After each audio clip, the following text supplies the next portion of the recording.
Hello, everyone. If to believe technologies, we are ready to go. I'm very happy to welcome all of you and to see so many online participants joining our presentation today, titled The Strengthening Cooperation Between Local Governments and Civil Society for Ukraine's Recovery. This is going to be a conversation about successful and sometimes challenging cooperation between local government, civil society, and donors, not only for Ukraine recovery, but in the meantime with the resilience on the local levels as well. Ukraine is going through the full-scale invasion and recovery at the same time, and because of the local resilience and decentralization reform that we will hear a bit more about, Ukraine showed and Ukrainians showed not only the resilience in the short-term perspective, but also the innovativeness and inspiration for the short-term to long-term recovery. On the examples of local authorities, local civil society, we will see how successful and how challenging this cooperation can be, what projects can work, what projects cannot work, what practices can be translated to other regions, and what is uniquely working for some of the hromadas or local communities on their own. For this discussion and presentation, we have Yana Brovdi, the author of the paper and the policy recommendations. Apart from being the Rethink Fellow, she is an advocacy and Easter Partnership Index Manager at the European Partnership Civil Society Forum. We have Natalia Droz joining from Ukraine, from Chernihiv. She is a chairwoman of the Dobrochin Center and the inspiration behind some initiatives taking place in Chernihiv and the Chernihiv region. And Ukraine for that matter too. And we are also joined by Christian Larsen, who is the second national expert at Directorate General for Enlargement and Eastern Neighborhood at the European Commission. So the person observing all the things taking place on the ground as well. This event is taking place within the framework of the Rethink Fellowship, which supports the next generation of policy analysts and civic activists from Central and Eastern European countries. I'm happy to pass the floor to Yana for her short presentation. Thank you very much, Irina, for the introduction. Hello, everyone. First of all, before I start my presentation, I would really like to thank the Rethink Fellowship, to thank the German Marshall Fund, the whole team behind the fellowship, for giving me the opportunity to study the topic about which I'm very passionate about. But most importantly as well, I would really like to thank all civil society organizations on the ground in Chernihiv region, as well as local governments, especially from Horodnya, Mena, and Nizhyn, for really opening their doors to me, for sharing their expertise and knowledge and cases and successful cases of cooperation with me. Without all of them, this paper would not have been possible. And also, before maybe I further on start presenting the results, I would like to just say why I decided to really study this topic and why I'm passionate about the cooperation between local governments and civil society. So my professional background combines both experiences working with local governments at the Council of European Municipalities and Regions, where I led a project on cooperation between local governments in Ukraine and in the European Union. And I have also worked and supported Ukrainian civil society organization and independent media when I was working for European Endowment for Democracy. And now I also continue to work on civil society in the EAP-CSF. And so I have always believed that cooperation between local governments and civil society in Ukraine is really the present and the future of the country. And the more the more cases of cooperation that exist, the more successful cooperation is there, the better it is for the Ukrainian society, the better it is for Ukraine's recovery, the better it is for Ukraine's democracy also long term. And I have been following developments with this decentralization reform of Ukraine, as well as, of course, the strengthening of Ukrainian civil society after the two revolutions of dignity. And these two actors in Ukraine are really really has shown progress in terms of strengthening when it comes to local government and providing services, as well as responding in the aftermath of the full-scale invasion. Both local governments and civil society organizations in Ukraine are really credited very often by different, both internal and external observers, as the actors that really contributed to Ukraine's being able to withstand the Russia's invasion of Ukraine. And so this is really what motivated my study to be able to go into more in-depth, and by focusing on one region in particular, Chernihiv, to study the examples of cooperation and also to see the challenges and be able to come up with some ideas and suggestions on how this collaboration can be improved for Ukraine, for the future of Ukraine, for Ukraine's recovery. So I will be. You can also find the paper now online, and have also been shared with you. Of course, I have very limited in time, so I really encourage you to actually have a look at the full paper. While I will be just focusing on some of the main parts and some of the main cases. So as I have already mentioned, the paper is focused on Chernihiv region. For those of you who might not know Chernihiv region and might be joining us from different countries, Chernihiv region borders Belarus and Russia, which is making it especially vulnerable as a region to the Russian invasion, but also to continuous current shelling of Russia.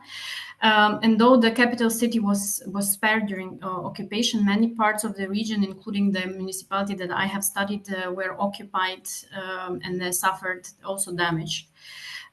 Since the liberation of the parts of the region has been of the whole region, the region has been actively already rebuilding. So also recovery of Ukraine is about today and not just about when the war is over.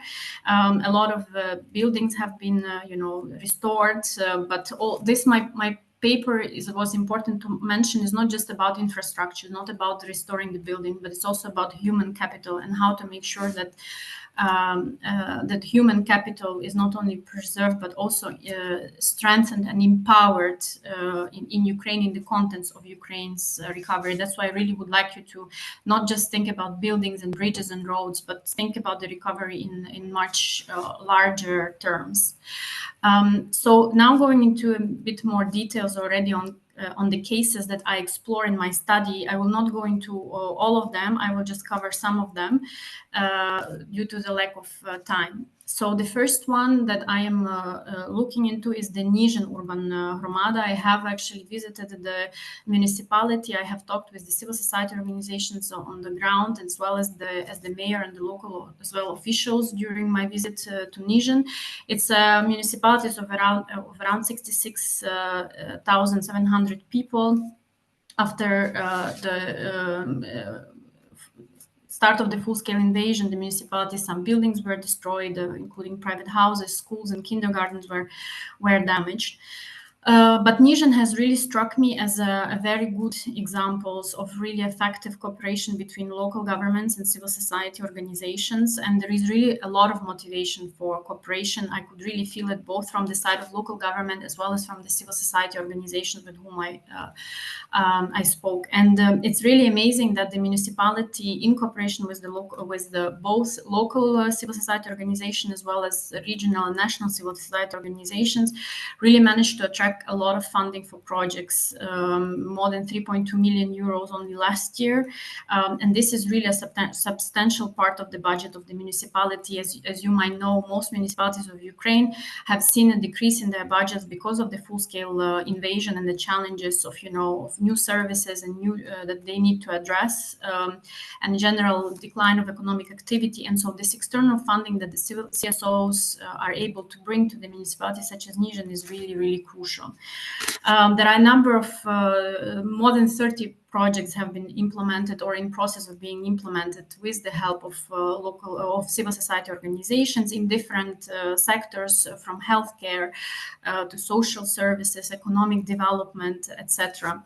And what's interesting is some of the practices that are installed in the municipality. So, for example, the city council organizes regular working groups with the representatives of civil society organizations, also involves active youth groups, local businesses, and other stakeholders. When they have a big project, for example, supported by the United Nations or other donors, they actually have also like a working group around that project that that includes different civil society representatives that work on the topic of the project, but also if it involves economic development, local businesses. At some point, they said we might even have too many working groups. So these working groups regularly meet to discuss challenges, prioritize projects, and the CSOs are really actively encouraged to present ideas, propose, and vote to decide what to implement, etc. There is also Department of International Relations and Investment Activities that helps with grant applications to grassroots or like less experienced CSOs. Of course, their resources are very limited, but the fact that they are also open to help with the grants. We actually met an NGO that received this kind of support with drafting their first grant ever in their life from this department. Was really appreciated by the NGO. And one of the projects that really is a good example of how a grassroots initiative with the support of the city council really becomes a flagship project is this veteran center called Unbreakable. It was the first veteran center in the region when it was opened. And the council provided premises, involved also funding from the partner cities in the EU, and the two civil society organizations that were behind the veteran space mobilized funding for innovation on programming. And the moment the veteran space provides ecological support, legal aid, career counseling for around 750 veterans that exist that live in the municipality. Another very interesting factor that, in my view, also contributes to this very lively ecosystem and cooperation between local governments and civil societies as a university.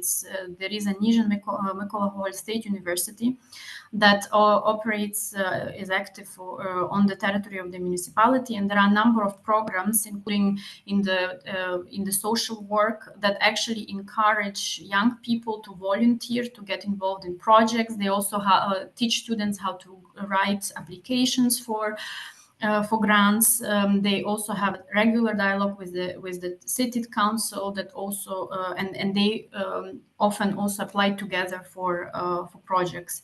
So this is also a very important factor that contributes to this ecosystem of cooperation, and helps local government also with the resources, sort of educating the young people, encouraging them to either going to work for the civil society organization, and there are also examples then these young people also go into the civil society organization and then to go work for the local council as well. Another example is the Mana municipality. It's a much smaller municipality of around 26,000 people in Chernihiv region. And they were briefly occupied during the first months of the war, and the Mana is also located very close to the Russian border. What's interesting about Mana is that they have a lot of projects. They have attracted a lot of funding, but also they have a very long-term already history of successful cooperation with the civil society organization, especially in the topic of environment and energy efficiency. They have so this cooperation really predates full-scale invasion and even predates the war in 2014. Since 2013, MENA has become part of the European Covenant of Mayors and has implemented, a lot of projects related to the covenant. And one of the early projects that really showed the municipal authorities the importance of cooperating with civil society and what it can bring to them was the 500,000 project to install 1,500 LED street lights that was implemented, including with the help of civil society organizations. And nowadays they continue also to work in this direction, most recently installing a hybrid power station on this at the city hospital, and also some NGOs have helped to the city to draft a renewable energy strategy by 2050, which involved technical assessment, navigating funding and regulatory barriers. Another interesting project, Digital Shield of MENA, which was a collaboration also between a number of CSOs to modernize digital infrastructure and boost cybersecurity, which was also supported by international donor. And also on a smaller scale project, but still a project that was very much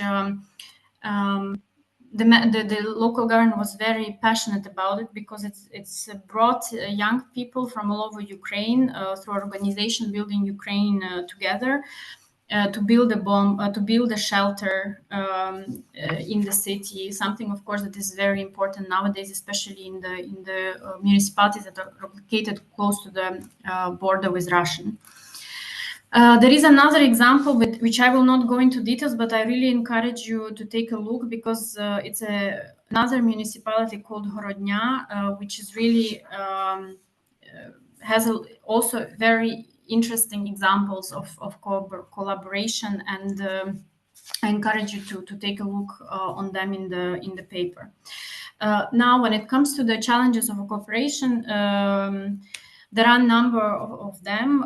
So both in the interviews, but as well as in a short survey that I have done as part of doing this research, which was answered by about 15 civil society organizations from Chernihiv, working with different local governments and also specializing in different topics. One of the challenges that got the most votes was bureaucratic hurdles and lack of coordination mechanisms. So CSOs often operate at a faster pace and have fewer top-down processes than local governments. So while local governments in Ukraine really had to adjust to new wartime realities, and a lot of them became a lot faster, we really have to give them credit for that, and more responsive due to the wartime expectations of the citizens. Bureaucracy is still, of course, an integral part, and there are still outdated practices that exist on the ground as well.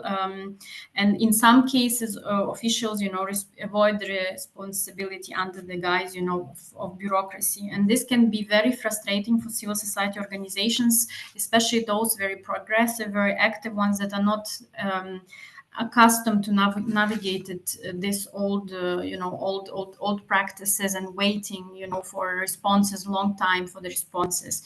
There is also a lack of coordination mechanism and limited understanding, and this is both at the often local, regional, but also at the central level, and lack of coordination mechanism specifically to how to get involved in the projects. So in the case of civil society organizations, they don't, especially not the local ones, they often not know how to approach or in what kind of projects together they can be done with the local government. But what is from the side of the local governments, I have also seen a lot of frustration with not knowing what's happening at the central level, and how some of the funding related to projects on recovery, reconstruction, how funding is allocated, and what could be the entrance points for them. So there was also this challenge. And funding in general is something that has always been and will remain a challenge. Of course, following the full-scale invasion, there has been an increase in funding, especially in Chernihiv, not especially in Chernihiv region, but in Chernihiv region, and in Ukraine in general, when it comes to international donors. Many donors started for the first time, specifically in Chernihiv, working with either local organization or national organization to implement the projects on the ground. However, funding started to dwindle towards 2024, and this is a part of a larger trend. For example, according to OSCE, the aid to Ukraine, which initially dramatically increased in 2022, declined by 16.7% last year, and especially with the humanitarian aid cut by more than 53%. And so most of my research was done before USAID cuts as well on the ground. So now is the situation probably even worse. And of course, the decline in funding threatens, not only service delivery by local governments, but also partnership with local authorities. Often civil society organizations are able to implement projects because of the also international funding that comes. And this halt of the US support can have a really negative effect also on a lot of good projects that were being implemented jointly by local governments and civil society organizations. Then of course lack of human resources, this is something that is a common also in general for Ukraine nowadays, not only when it comes to local governments or civil society, but largely speaking. And when it comes to having especially dedicated, for example, person or department responsible for building partnership with civil society organization, developing joint projects, applying for funding together is really a luxury for most communities, and only the biggest one and most capable ones are actually able to afford this, such as Nizhyn, for example. The issue also is compounded by the ongoing brain drain, for example, with higher salaries and more diverse career opportunities in Kyiv. This is specifically relevant for Chernihiv, attracting skills professionals away from the region. And also local government and CSOs are also losing qualified staff to international projects, which often also offer higher salaries. So people working in local CSOs, especially, and very often are in more precarious situations, because they don't have institutional funding, at least not even, short to medium term, let alone like long term. The other element and another challenge is lack of motivation. The cooperation between local governments and CSOs, I have seen it firsthand, really hinges on the motivation from both sides, but also very often from the side of the municipality, from the side of the mayor, especially, and the side of the people working, the officials, administrators working in different topics. But at the same time, still cooperation often is initiated by civil society organizations that approach municipalities and approach local governments with the projects. For some local governments, cooperation with CSOs is often associated with soft projects, such as training and civic engagement, which are not often seen as a priority, though at least the municipalities with whom I talked, for them, these soft projects are as important as hard projects because they are about people and building capacities of people, of citizens, getting citizens involved. But for other municipalities, when they do engage, in activities, they often, in soft projects, they often expect then some sort of hard component that would be a follow-up to the projects.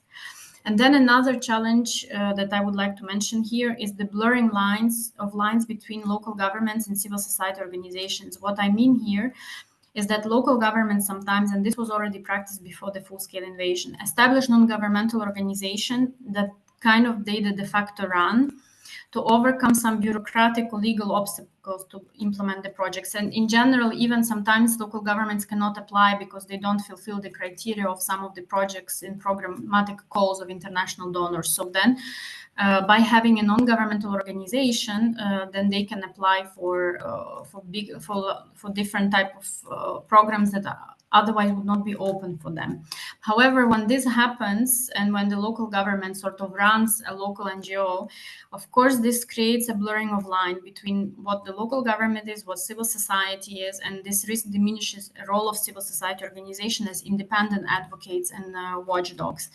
And of course, the organizations that are run or very close by or are very close to the local governments and local government officials, they are unlikely to investigate corruption and could be advancing also certain political interest of mayors, especially around election. Of course, now we don't have that problem in Ukraine because at the moment it's not about elections, but this could potentially still be an issue in the in the future. Now, just to finalize a few key recommendations. I will not go through all of them because there are quite a few. So again, I encourage you to have a look at the paper online. The recommendations are split for the civil society, for the central government, local government, and national donors. And maybe here I will really focus rather on civil society, the local governments, and also international donors. So for CSOs, I heard some of the people I talked to complaining that sometimes CSOs approach them without having any idea about what the local, what specific municipality is about, what are its strengths, what are its weaknesses. Not even reading, as somebody said, not even reading a Wikipedia page about us before approaching us with the project. So, and this is very frustrating for the local governments. So it's very important that the project that CSOs come to the local governments with, that they at least align to some extent, with the strategies, with the policies and the budget plans that are already in place, that the CSOs understand, local challenges, development goals, they understand the constraints. Because if the CSOs do this homework, it shows respect to the local government, to the community with whom they would like to engage in, and then as a result, the trust of the local government in such proposals will be higher already from the start. Also for the CSOs,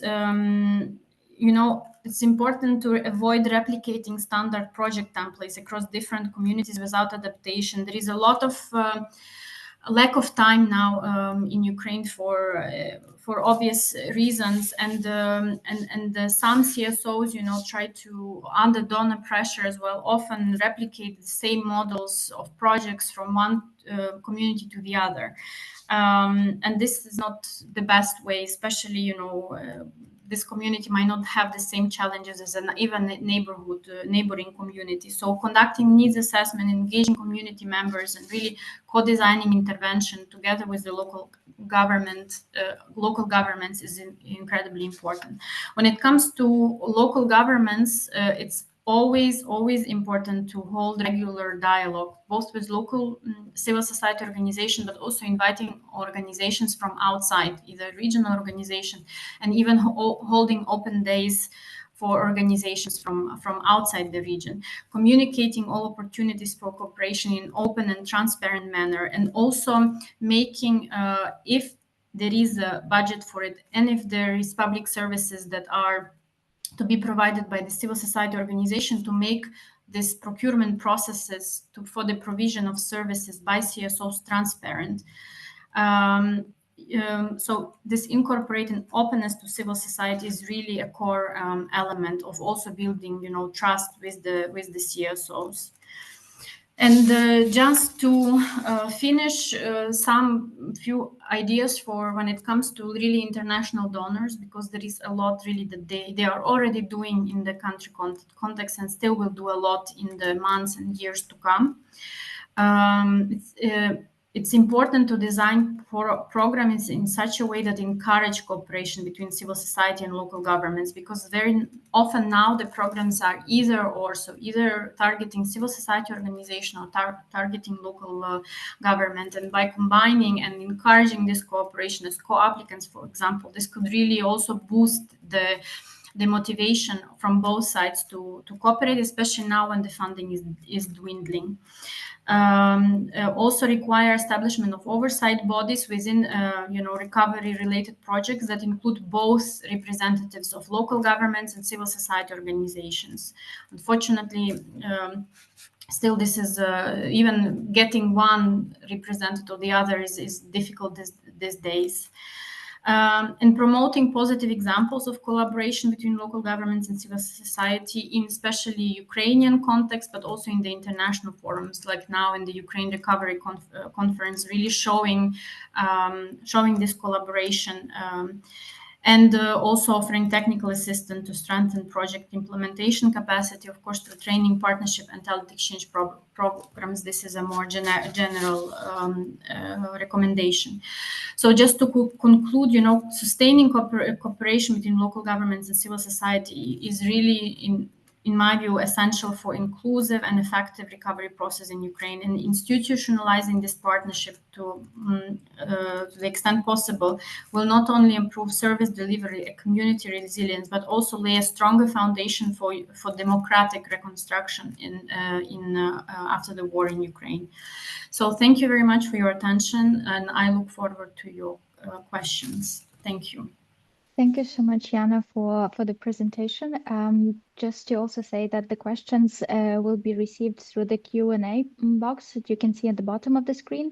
And then closer to the end of the event, we will have the discussion of questions to the speakers. Following this short presentation, I would like to turn to Natalia now, to the representative of civil society organizations, of local civil society voices actually from Ukraine and from Chernihiv and the Chernihiv region.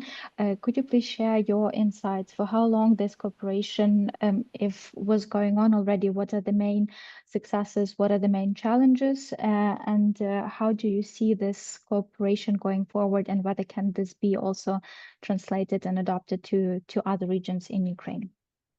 Thank you.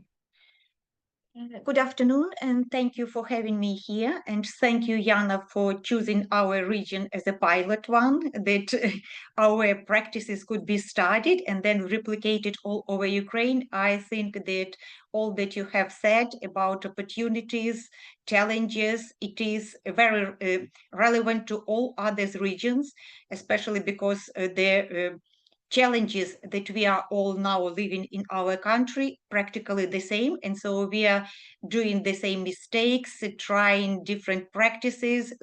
We try to share our lessons learned, that other communities, that other regions could pick up best practices and could follow them on. We have been working in Chernihiv region, our organization, for 25 years already.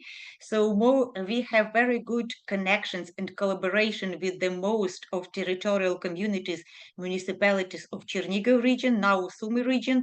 So we have partners all over Ukraine, because our organization is a part of network, local resource centers for local democracy. So we do know situation on the ground.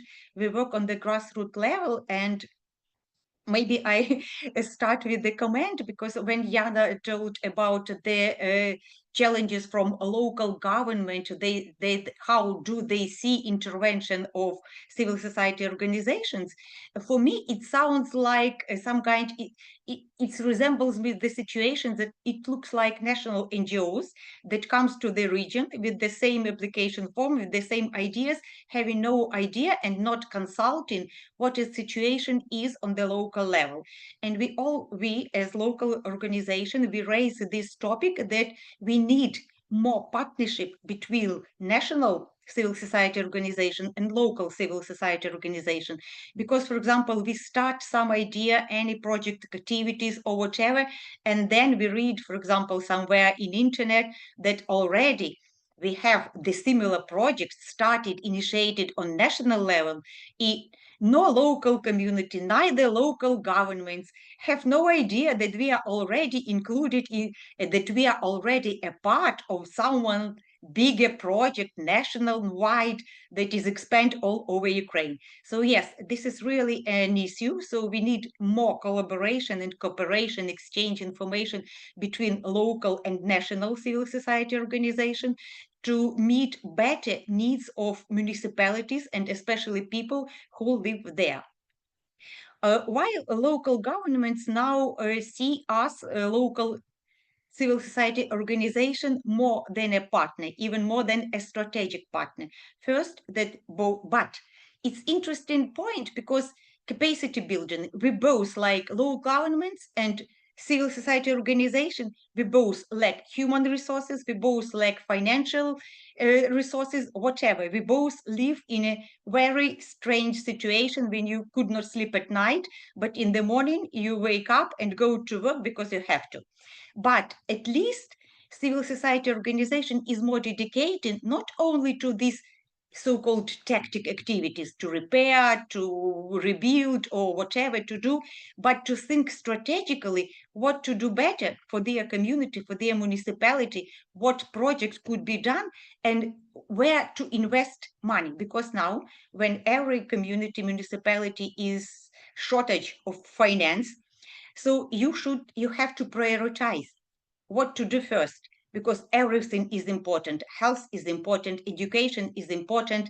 Without them, work is employment is important. Without all these activities, you won't have people, because human capital is recognized now. Everyone is agree with this policy that we should invest in people. Ask people what we should repair first, the road to the hospital or whatever. And so now that's why this strategic collaboration led by, I'm not afraid to say, by civil society organization, not so much by local government, because they are too busy with all this early reconstruction, even not recovery. If we can divide like early reconstruction, it's like repair of schools, medicine, or whatever.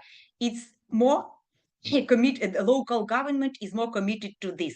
And if we talk about more strategic approach, like strategic development or strategic for recovery or plans for their recovery, how and should be done in future, which would be the economic point of growth, for example, in these communities, what should be done after the war, post-war recovery.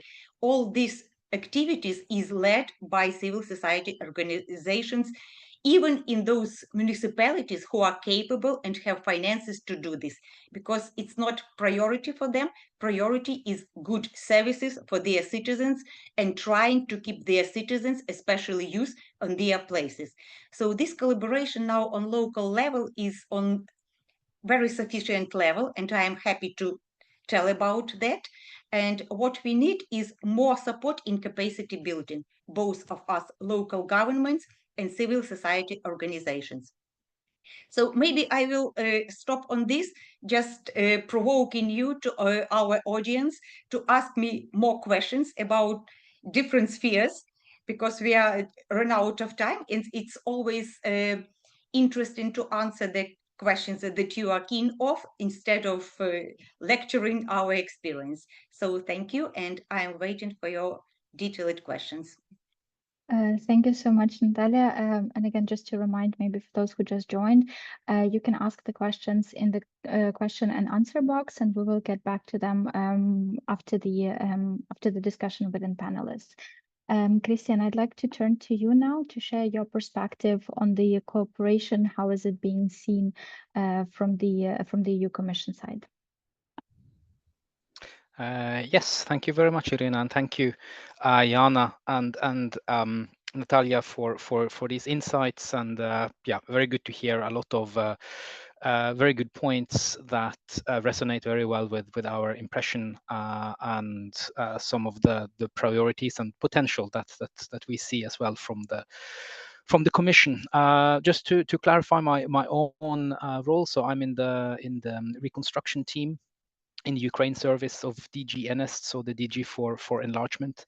And so I cover more the role of local governments in the reconstruction process and larger reconstruction related reforms such as public investment management reform and these things. I'm less um, engaged with specifically civil society. That's a colleague of mine that's covering more of that.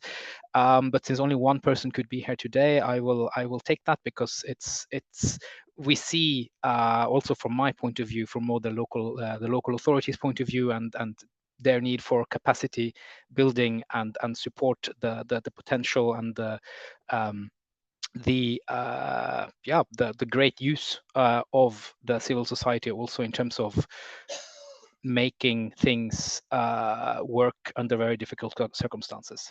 So it's very, very, very good to hear these examples, reading the paper, just seeing these 3 examples from Chernihiv, and to see that there are really poster boy like scenarios of that can be used to inspire and as a best example, well, best practice examples. That's really good. I can start by just highlighting some of the core issues seen from our side when it comes to this axis, this nexus between local authorities and civil society in terms of, well, both reconstruction and also service delivery, and also development of strategies and mapping the future of the local community. So one that is obviously quite large with us, it's the role of civil society to actually monitor different processes and how reconstruction is done, and to have a voice to point out when things are not done properly. So here, I mean, Ukraine is quite has quite some advantages in this sense, with being very advanced in the IT sector and having developed quite ambitious tools to digitalize the steps of reconstruction in terms of project planning, implementation, contracting, procurement, and all these things. So you have IT tools that might not be perfect, at least not yet, but they are there and they are actively being developed, like Prozoro for procurement. You have Dream, which is gaining a more and more important role as a core system for the public investment management reform. And also developing e-contracting solutions that are granted not fully in place yet, but there is work going on there. And so there's a lot of information on a lot of projects that are publicly available, but in order to actually verify whether the things there make sense and are okay, someone needs to look at it. And this is not something that can be done only through official monitoring and auditing procedures. So here we absolutely need volunteers, civil society to do the tedious task of going through technical documents, contracts, all of this, and to speak up when something is not right. And I mean, this can be seen as a more adversarial relationship to local authorities, like trying to catch them when they do something wrong. But that's not, of course, there's an element of that, but also very much of supporting the local governments by creating trust. When people know that there are civil society out there looking for things, and then they when they don't hear anything, they will have greater trust in that things are actually being done properly. And also in many cases it might also be inexperience and insufficient procedures that produce problems, where the local authorities will have great use of having pointed out these mistakes so they can rectify them in the future, and hopefully have a collaborative approach with civil society to how to address this. So this is very important, and especially to have then also on the very local level active groups doing this, because as referred to also in the paper, if you only have these groups sitting in the big cities, they don't know the local conditions in a small rural Romada and a rayon where without any big settlements or big urban area. So here that you have also branches and people who really know the local conditions who can look at this, because it's for them, it will make sense. So that's one aspect. But then you also have this very, very happy to have heard like a quite strong focus on this now, the planning, the strategy for the future, how to do things. There are very limited resources for reconstruction. So what you have needs to be spent in the best possible way. And here as well, there are big reforms happening now quite quickly. And then especially public investment management system. It's from the EU. We very much support this reform. It's super important. We want it to succeed, and I mean the reform. The ambition is massive. It's basically the goal of the system is to maximize the impact of limited resources, ensuring that all public investments are well coordinated and in alignment with overall reconstruction and development strategies, and connecting individual public investments with strategies. So where you also are supposed to have a strategic architecture with overarching national, sectoral, and regional policy strategies that then inform regional strategies, which again inform the local strategies, so that the main concerns are reflected and can be operationalized at a lower level, and all projects in DREAM in the future are supposed to then be anchored to these strategies. But of course, this is happening very quickly, and the capacity constraints at the local level are big. So it will be a big challenge for many local authorities to actually adopt its system now in the near term. So there will be additional procedures, and some will maybe be. I mean, it's also, the system is just coming now, so it's likely there will be need to calibrate and adjust certain things here as well. Feedback from local authorities and civil society will be important. What did work, what did not work, what can be done to actually make this more manageable for local authorities, to make sure that they are included in the system, but that the system also is not necessarily overwhelming them. But here you have a lot of space also for civil society, like civil society organizations wanting to play a role in and really do their part in strategic planning and helping their local community to get a good strategic development plan in place, and to help them manage these procedures mandated by the public investment management reform. They also need to inform themselves about what is required. So I realize this is still not so easy because a lot of the information, the methodologies of the public investment management reform are very new. Some are not even available yet. It's still coming out and being adopted. But to follow this closely, to try to understand, to support your local authorities in trying to come to grips with this, because in a bit longer term, when this is falling into place and maybe being adjusted a bit, hopefully it will really make a difference in how public investments are planned and made. But to get there, quite an effort is required, and I think civil society will have an important role to play here, but also needs to be ready themselves to do it. So and then, I mean, you also have, as mentioned here, you have more civil society stepping in and providing some services and doing some things that basically the local authorities maybe do not have the capacity to do right now. This is also great here. It's also just worth cautioning that even if in some cases it can be difficult for many reasons, and maybe for some civil society groups, the feedback and the motivation, as mentioned earlier, from the local government is not as big and accommodating as it should be. It's still very important to try to frame this as a collaboration and not try to replace the local government. Just that, oh, they are not interested, we do it faster, so we just do it our way.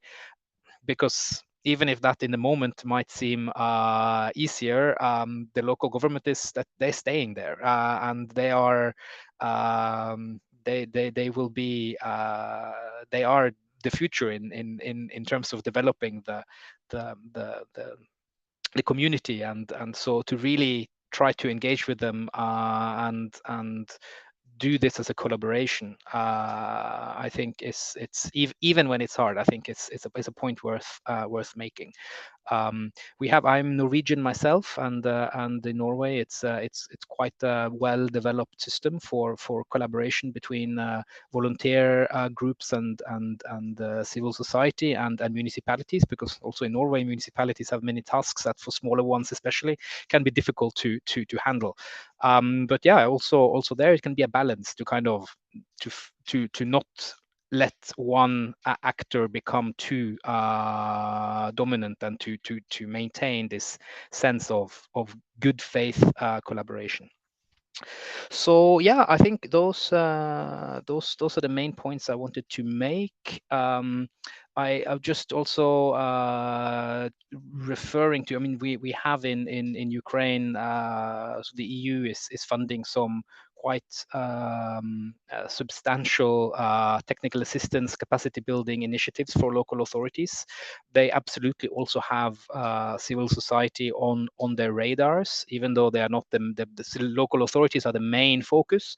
But yeah, so they know that this collaboration is important to get into place. You have ULEAD with Europe, which is a well-established operation in Ukraine since 2016, led by GIZ. They work a lot for decentralization, also capacity building, also focusing on public investment management now, and the ability of local authorities to do projects. You have a new project that will be launched this summer.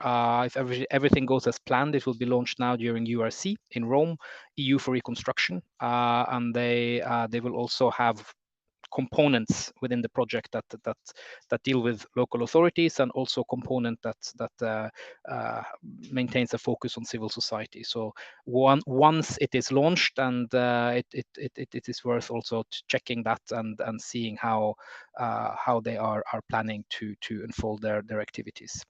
And then also, that's not us, but we know about them, and we talk regularly. This is ALDA, and they have these local democracy agencies in Ukraine, and as far as I understand, more are being established.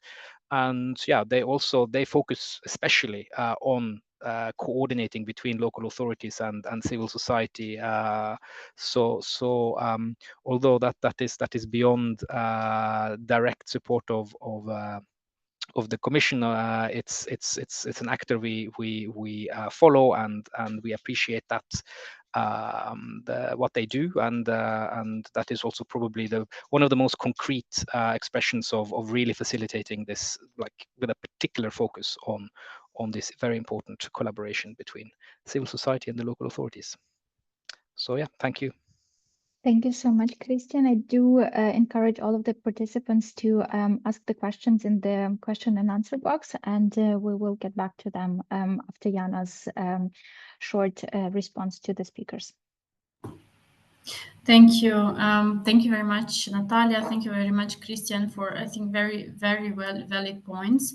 Maybe to start on the Natalia's point, more support for capacity building. That's I fully agree with you. You have also mentioned the national CSO versus the local CSOs, even though it does not always have to be versus. It can oftentimes be also very much complementary when there is a very good cooperation between the local and regional civil society organization and the national civil society organization, where both sides are respectful, know their part within the project, and where everything is has been pre-agreed and pre-discussed and roles defined and before the start of the project. And of course, I think in ideal world, we actually want more local civil society organization and regional civil society organization. We really want very strong non-governmental organizations on the ground with strong capacities. The reality on the ground is that very often there are there are not so many local really NGOs, because either they don't have funding, they don't have the capacities to keep the people also short to medium to long term, and having a successful really non-governmental organization takes so much dedication of the people involved, that you know much more than I do, as somebody who's who has decades of developing an NGO. So in the end, there will be always also a national organization that will be also coming with the projects into the regions throughout the Ukraine. And I think what's important is that these national NGOs that do have their capacities, that they come into the regions as a real partners willing to listen to first and foremost to those organizations that are already operating on the ground, that already know the region, that know the local municipalities really well, have a lot of experiences, and that they don't just duplicate projects from one region to another region without really this close collaboration with those local actors that are already on the ground, and that this national organization, civil society organization, also help to build capacities of the local and regional civil society organizations through the project, that they don't just come with to implement the project and leave, but that they are also driven and motivated to also help build their the capacities and help empower people that might want to create new organization, or those people that already have organization but maybe are struggling with certain things and need new experiences. And then to Christian, to come back to your when it comes to the civil society role as a monitor of different processes as a watchdog. One thing I think that I have often heard throughout my interviews is that the civil society organizations that also have some sort of projects that they have either implemented in join, or that they kind of got their hands dirty together with the local governments, in that they have seen some of the challenges of their implementation. Later on, once the criticism part comes, some local governments will actually be more receptive to this criticism because they perceive that this NGO actually got their hands dirty in, so to say, in an actual implementation of a very challenging, often projects, and understanding the local realities by actually doing things. And then when the part to offer criticism to the local government comes, then they sometimes will trust this not trust, but will listen to these organizations more, because they don't perceive them as these externals who just come and criticize all the time, but they perceive the civil society organizations as those that have also tried to help implement certain things and understand the local reality. So this is, I think, one nuance that I think is very, very important in that context. I'm very happy to hear that there is this new component that will be introduced in the Ukraine Recovery Conference that tries to bring local governments and civil society. I mean, there is a lot of things going on already, and you have correctly mentioned you lead with Euro, but I still feel that there is not enough programs, and I'm not just meaning from the EU side. I speak generally in the international donor landscape, where there is where there is a condition that really encourages, or at least if the cooperation between, or if the local government and civil society kind of apply as the co-applicants, that it's actually plus in the assessment of the projects. I think that this is still something that that is not practiced on such a large scale. And I think that will be it for now from my side. Thank you so much, Jana. I do have a lot of questions going on in my head already about different aspects of it, of the presentation as it is. I would like to also maybe take the liberty for the moderator and comment on the communication part, because we work also the civil society and international media support program at GMF, and we do have a lot of partners all over Ukraine. For the past 3 years, about 300 organizations who have been successfully implementing projects in different areas. And we do hear a lot of, or like most common feedback is lack of communication, not only within the local civil society and authorities, but sometimes big organizations within themselves. And as a result, of course, we do have a lot of complementary projects and programs going on all around the country, but at the same time, some of the approaches can be used or can work for that specific organization, or cannot work for a different one. Maybe the question to Natalia and Jana and Christian as well: what do you think is the most productive way of such communication? Because I think that overall, we've had different platforms for donor coordination, for civil society coordination, for you name it, various approaches. And of course, there is no universal recipe how to make things work, but how to at least align some of the things or some of the practices about it. Natalia, I see you unmuted first. Yes. First of all, it's political will to communicate and to collaborate, because if you just understand, you comprehend the necessity to communicate with your partners or opponents or whatever, then you should think about the approach and tactics, how to do this. So this is the first, it's understanding and will to do this. Because it's not a secret that each donor, its big structure, they have their own, and it's normal, have its own programs, principles, values, and they would like to implement their own project. And it's good enough if together, for example, with the Ukrainian agenda or whatever, but it's maybe ideal to wait that all these donors structures will be synchronized, harmonized.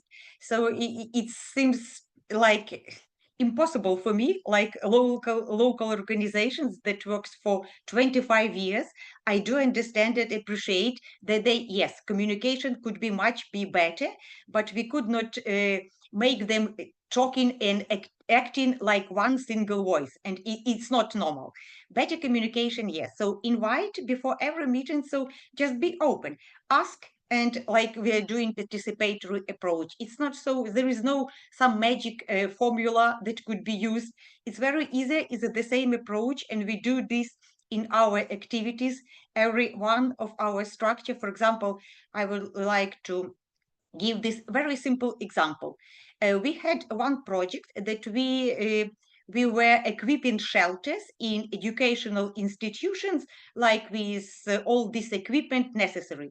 So we are not doing like usual humanitarian or donor organization. We do not bring just desks or notebooks or tables or whatever. We go to each educational institution. We gather parents, we gather teachers, children, and told, you have exact sum for this, your shelter. Please pick up what do you need to equip it. It's participatory approach. So it was like a burden for us, because every shelter, every children, they would like, for example, one institution would like to have sofa in yellow color, the next one only white, the third in two colors. So you can imagine, much easier for us it would be to buy, like, for example, 100 notebooks, 100 sofas, and deliver to educational institution. But we did this participatory approach. We talk to them, we invite. So now we are sure that every item of this equipment will be on their own place, because children and parents and teachers, they do know what they choose and where it should be in their shelter, or for example somewhere in the school. By doing this in this collaborative way with the educational institution, not just by giving them what we consider for them better, it's very simple approach. It makes it very transparent, it's very participatory, and they feel, not we are only like a tool. They feel that they own these results of this participation. So the approach is well known. So it's like, for me, it's like more subjective, or maybe, I don't know, political will and desire to be included, because it takes time. Indeed, it's more bureaucratic work, indeed, and maybe their lack of resources, of capability, whatever. So it could be real objective factors why this process is not so transparent and participatory. Thank you. Any other thoughts on this? I can jump in. So it's a very good question, and I think this is also a question that very often, like, as I was working also from the donor side before, it's also very often the donors are like, how do we actually try to better coordinate and make sure? And it's always a challenge. And in fact, higher you go, meaning from the local level to regional to central and to the international level, the more people, the more actors are there, and I mean we are talking about thousands, literally thousands of stakeholders, both inside Ukraine at different levels. Internationally, we are also talking about a lot of organizations, both governmental, international, and this is, we have to face it for the central government of Ukraine. The challenge of really putting all of this together and coordinate is really difficult. It's I don't have an answer. I don't have an answer for that.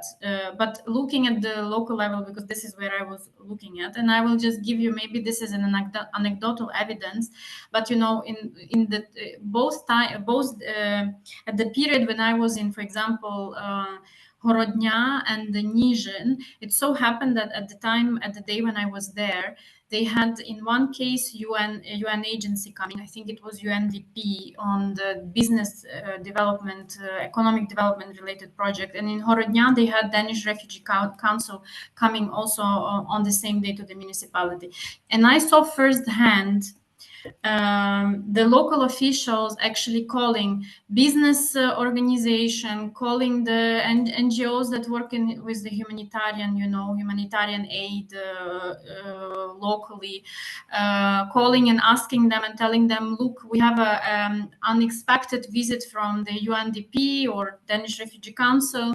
They will be presenting, their projects that they are thinking of launching, maybe in our municipality or in region. Please do come to this meeting in the city hall, in the town hall, as this can be, important information, for you and also for the people and for your target audience and beneficiaries, people that you help. So I saw it, first hand motivation of the local officials to really inform the people, businesses, inform active people, not necessarily just those that have NGOs, but just active citizens that take part in the processes on the local level. And I think that this is really crucial, that there is this really will to inform about the opportunities, to be transparent, to communicate, and also understand that by sharing this information, it's for the benefit of the community, because the more people will come to these meetings, the more chances will be that NGO after this meeting will maybe indeed send a project to UNDP or to Danish Refugee Council, or maybe even an initiative group of students or pupils that are not active now, but by listening to opportunities will get an idea, let's do something together, since there is that opportunity. So this is how I saw it working on the local level. At the central level, I think that's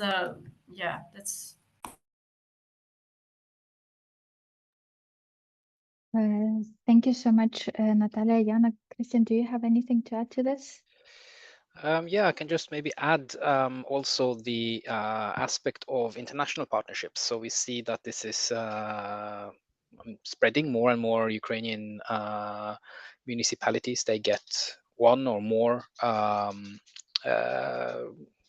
partners, EU or at least European municipalities that often have more of a tradition for cooperation with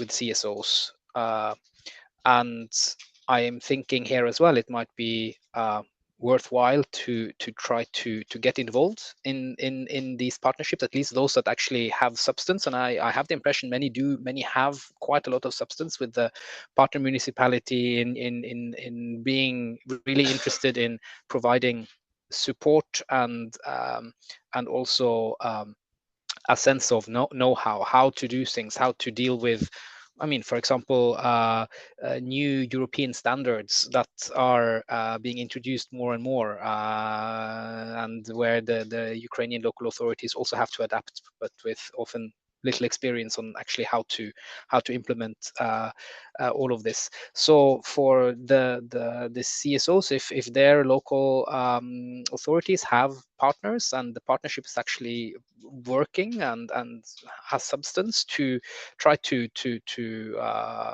be involved in that, and maybe even connect with CSOs in the partner municipality to try to mirror and maybe encourage also exchange of practice and best practice in how to interact with your CSOs and see the potential.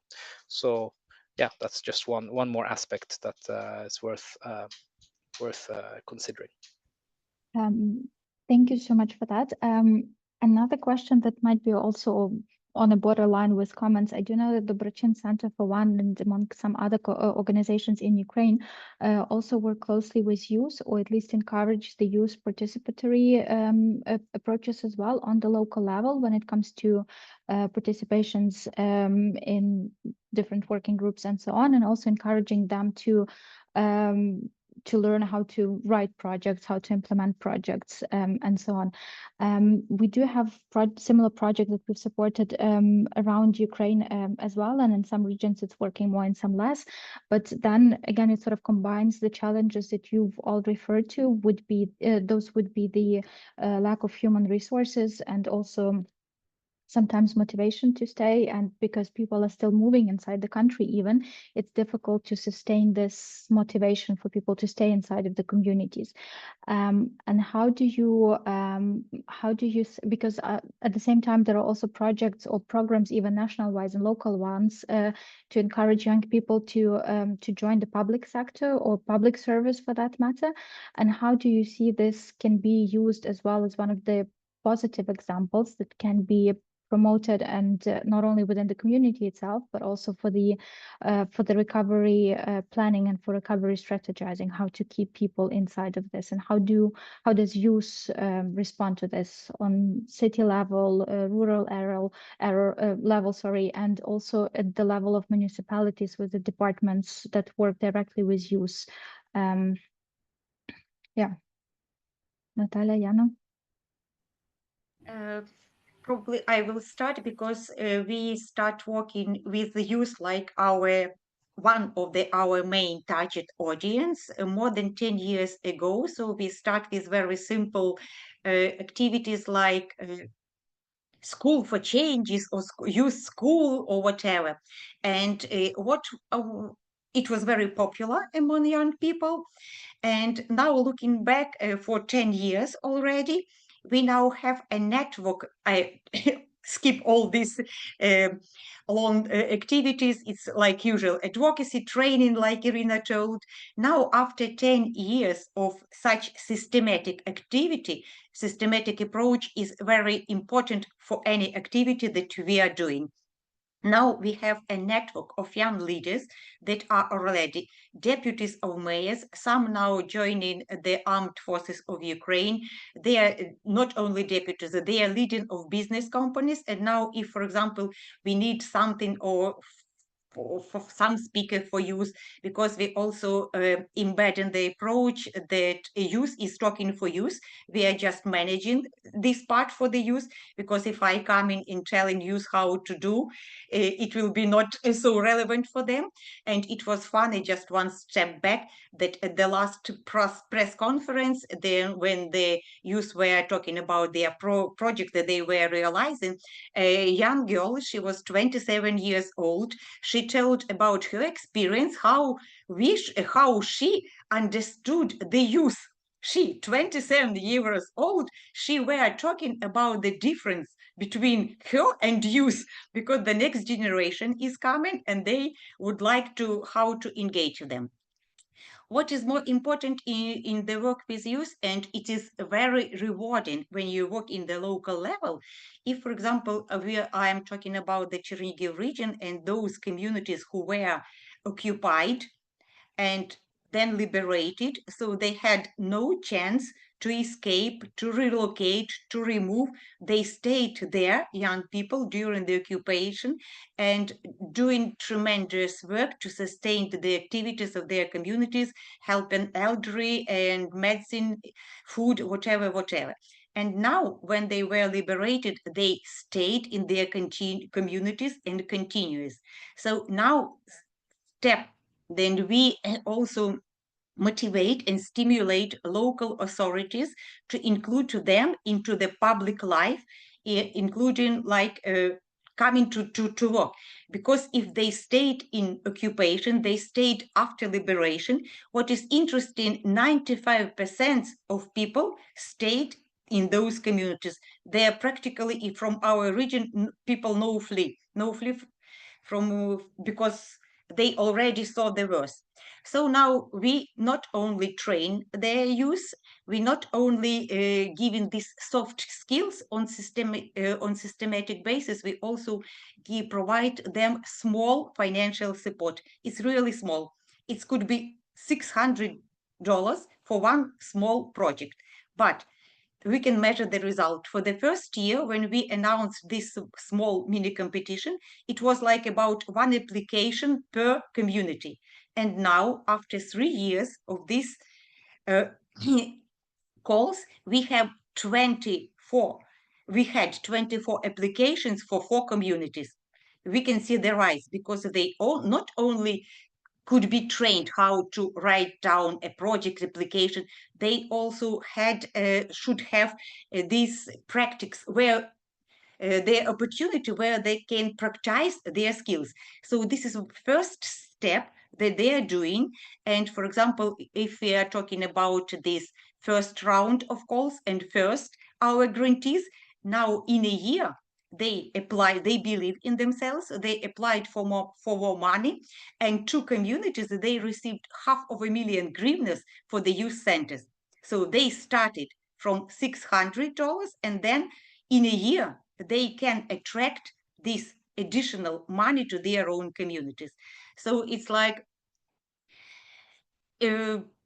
when you have not only training, I repeat, but also practical use, where you can apply, because big donors, they are not very usually interested in this very small grassroots initiatives because it's administrative burden. So what I advise for all donor structure include this mini grant support for the national or regional organizations, because it's much easier for us to administer, for example, to administrate all this very grassroots organization. But as Yana told, everyone would like now, especially during the war, to combine soft skill and also practical skills, so that they can practice what they have learned, and then believe in themselves, and they can apply for bigger grant and for bigger.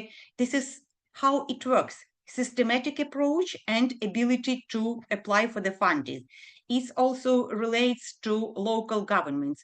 If before we were talking about importance, how to monitor the reconstruction, how to monitor the recovery process, about the dream system and whatever. But if we're talking about now, money still do not go to local governments. All reconstruction that we have on local level are centralized, so they are state money, and even if local organization is monitoring, it's like spending from the state budget. It's not like local government budget. So there is not still much criticism of local authorities because they do not have money.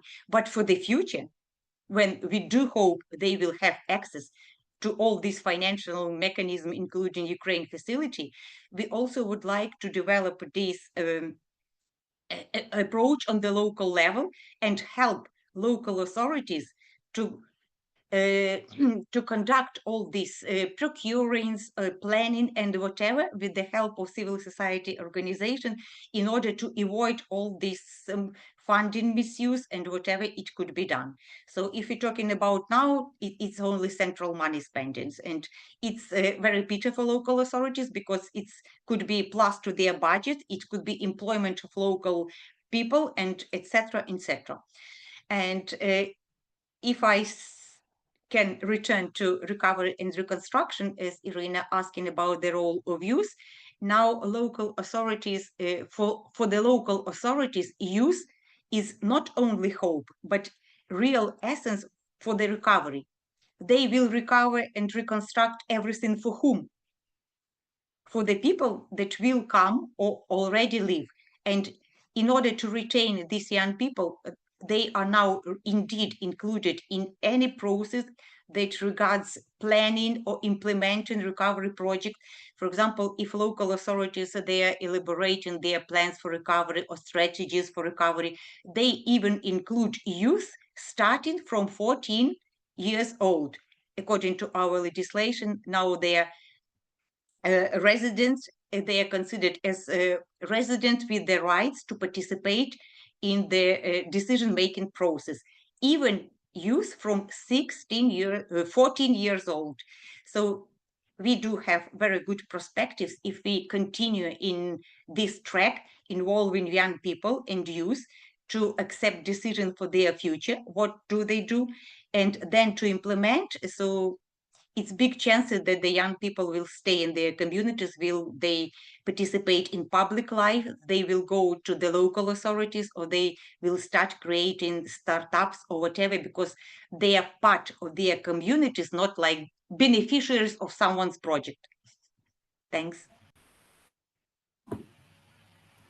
I can further add on this. What Natalia's organization is doing and really investing into young people is really incredibly important. And I want to reiterate it and give it an example. So apparently Mayor of Nizhyn was one of those, young, active locals that from quite a young age was also getting involved in different trainings of different civil society organizations, both political but non-political civil society organizations. And I had a feeling that part of his openness also to the civil society and appreciation for civil society also comes from those earlier experiences as a young person with in different trainings that were provided by the civil society organizations. And of course, nowadays, his will is very important. So investing into the young people and encouraging them is very important. And there are good news, because I think that everybody, there is a general understanding that young people investing into Ukraine's youth is really should be a priority. And I think that there is understanding on all levels, from inside of Ukraine, but also internationally with donors, also a number of programs that of different donors that really target young people. So I think that this understanding and realization is there, that Ukraine's recovery will only be possible if the young people stay, if they feel, motivated to be part of the process, and if they see the resources, opportunities for growth inside of the country. Now to the bit more bad news. For example, and this is based on also my research and what I saw on the ground, while the projects and opportunities are there, again, often there is misalignment with what the community needs and what the project can offer or program can offer. And just to give you again an example, I saw actually a lot of youth-related projects in the municipalities that I have visited. I couldn't cover all of the projects in my paper because, due to space, so I had to prioritize which ones I was looking at. But there are really a lot of youth-related initiatives. But at least in one case, for example, there was a very interesting project about youth center and getting youth people actively involved and building their capacities and training and encouraging them and motivating them and showing them successful business examples, successful CSO examples. And there was soft and hard part to the project, and the community renovated specific space for this project.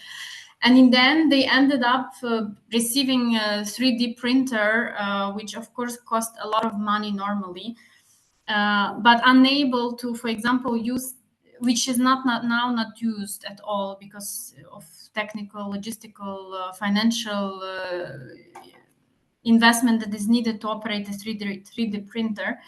And instead, this money could have been used to actually, there is a need in community to bring young people from faraway villages and communities to actually this new youth center. But this was not an option that neither civil society that was implementing this project, nor the local government that was involved in this project, they didn't have an option to choose whether they want a 3D printer in this within this project or not.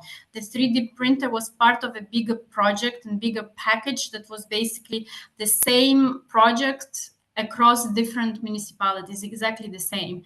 And this again brings me to my always my stressful, my recommendation, one of the main ones that is so important to always take into account the local needs and the local challenges, local priorities and local expectations, and talk both with the local government and civil society organizations before implementing any project, especially by the external big donors, international donors, but also local civil society organizations that don't come from the municipality. Thank you so much, Christian. I do have a question to you, sort of to follow up on these initiatives, but also sort of what is your vision in terms of how to better communicate about good cases or challenges for that matter to the broader European audience to sort of gain this support in some countries within the EU that are not that friendly to Ukraine EU accession and so on. What do you think? What has been working, or what do you think can still work? I know this is also kind of maybe a bit provocative question, but at least from your experience, maybe you could share a few things. Thanks. It's a very interesting question indeed, but and this is, yeah, it's not really something I deal with a lot, and indeed it can be a bit sensitive. But I think, I mean, one of the best weapons in this sort of situation is good examples, to really show that it works, to really show that it makes a difference. So to have these inspiring examples to really use occasions like URC, like other events. I mean, you know this. You operate in this more than I do. I'm more sitting in on the technical side and following and trying to analyze. But of course, our hierarchy as well, when they go to big conferences like URC and other events, they always ask for good examples. They always ask for, is there anything like really really good that we can show and tell, and because that's, you have many numbers, you have many initiatives and names and acronyms, but when you have pictures from a project that has actually worked and where you have successful example of collaboration and implementation of modern methods of project management and planning, and yeah, then that captures people's attention, and yeah, that reminds them that there are, just as there are bad examples of things that do not work, there are also good ones, and those are the ones that needs to be really promoted, followed up upon, and used as example to spread further. And we have also this in our capacity building work. So you lead when they work now on capacity building, trying to reach as many of the municipalities as possible. I mean, you have 1,469, so it's quite, yeah, it's not easily done, but using the good examples of some of the largest cities, some others that I've worked with in closely, and use those experiences and spread them through like larger gatherings, online platforms, accredited courses that draw in this this experience. So I think that's yeah, maybe not the super fancy answer and solution to everything, but I think in the long run this really makes a difference. Thank you so much. I think that we're at the point when we are trying all possible solutions, fancy or non-fancy. So I do appreciate the honesty and some of the ideas to also implement further on for the long term, because I think this is what we are all aiming for, the sustainability for the better. Thank you so much. I would like to pass the floor to Jana for the few concluding words. But before that, also to say a few thank you from my end. Thank you to Natalia and Christian for joining the conversation and sharing your insights, being with us also in this important times. Special thank you to Zuzana Weg, who is overseeing the Rethink Fellowship Program. And to also all of the attendees who were with us online today. Jana, over to you. Thank you so much. Yes, also I thank also Christian and Natalia from my side, and to everybody who joined today and showed interest in this topic. I remain and will continue to be very passionate about this topic, and I hope those of you who joined, if you are working already on this topic, or maybe larger topic of Ukraine recovery, really my few key words for me would be to take from this is really decentralizing and localizing. And I think it's really, really important to keep on reiterating that Ukraine's recovery needs to be as much as possible decentralized and localized, and that this local level really, it's very important to empower local level, both talking about local governments, but also civil society organization, because this is really where Ukraine's resistance, and also future, in my view, really is at the heart of this. And empowering the partnership between local governments and civil society, through funding, through visibility, through also just prioritizing such partnerships as donors in their programs, in their projects in Ukraine, encouraging this is something that I also would like to see happening going forward. And last but not least, always remembering, and I'm always so inspired by both civil society organizations and the local government officials, the mayors, but beyond mayors, so many local officials that are working in very difficult conditions. And this examples of what they are able to achieve with so limited resources that they have under such difficult conditions, especially in the regions like Chernihiv that remains under threat constantly, and people working under constant shelling and constant threat.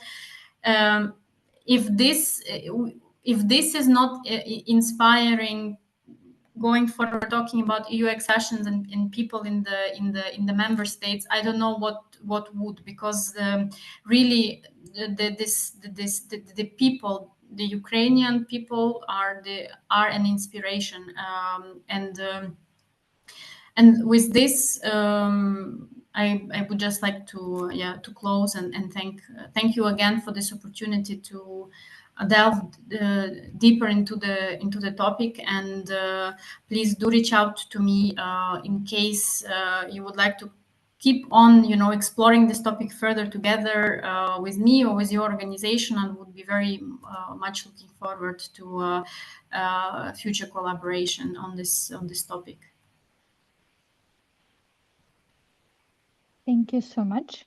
And yeah, I think this very positive note, in a way, we can stop and say goodbye and see you in the future. Bye.